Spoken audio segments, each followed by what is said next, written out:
How has all this affected your life? So I wanted to go into the chefing trade and stop me now because any hotels or any old people's homes won't touch me because of the burglary, which I think is quite unfair. And they're not prepared to give anyone a chance after you receive the ASBO. Do you think ASBOs work?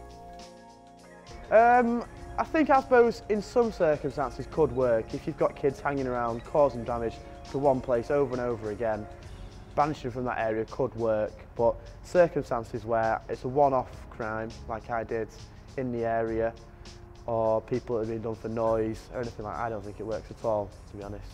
A lot of people judge me by what I've done without actually knowing me, just thinking, oh, he's an idiot from 2 years ago, he's still the same, and they don't actually tend to give you a chance once they've been labelled with that.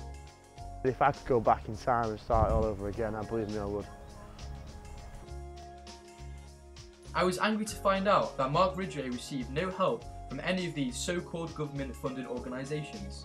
I was desperate to get an interview with someone who works for the Respect campaign located at the Home Office, but they had rejected me and just led me on.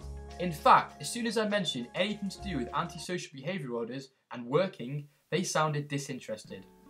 So instead, I decided to speak to Amersham ASBO officer PC Lindsay Falloon and ask her whether or not she thinks antisocial behaviour orders are working. Yes, without a shadow of a doubt, they're definitely working.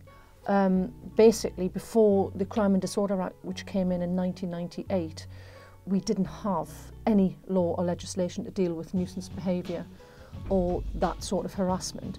But now that's in the Crime and Disorder Act, we can work alongside criminal activity, and it gives us another tool in our tool bag, if you like.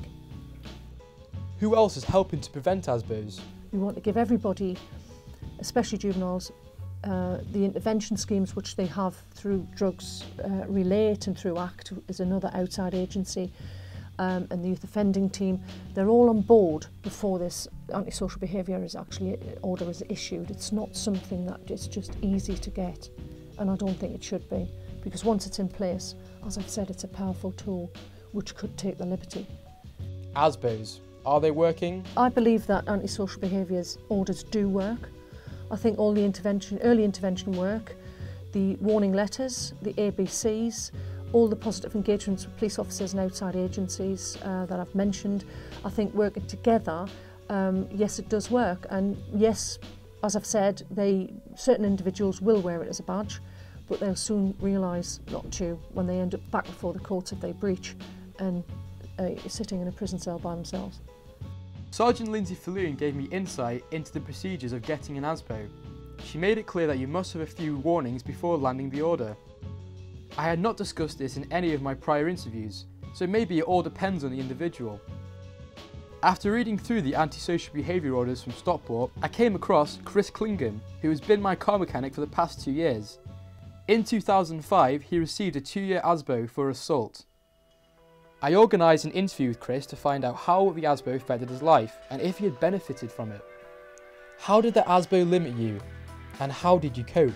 I wasn't allowed to go into Hazel Grove at all. It was the area I most liked to hang around in with my mates, and I couldn't see my mates. One of my best mates in particular wasn't allowed to see. That got me down.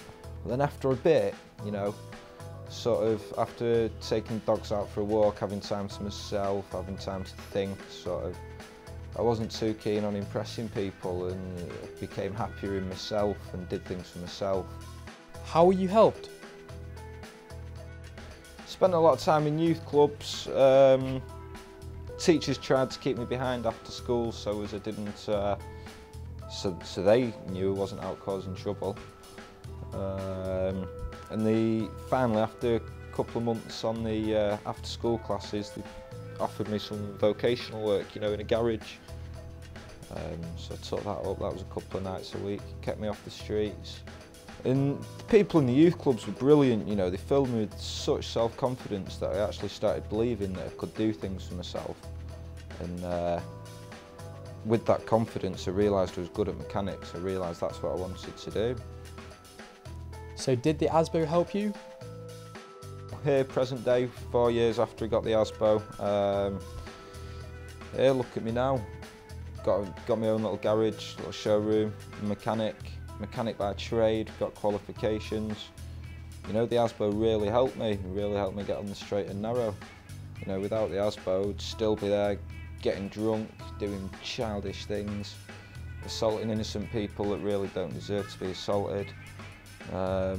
It's done me the world of good, it really has done.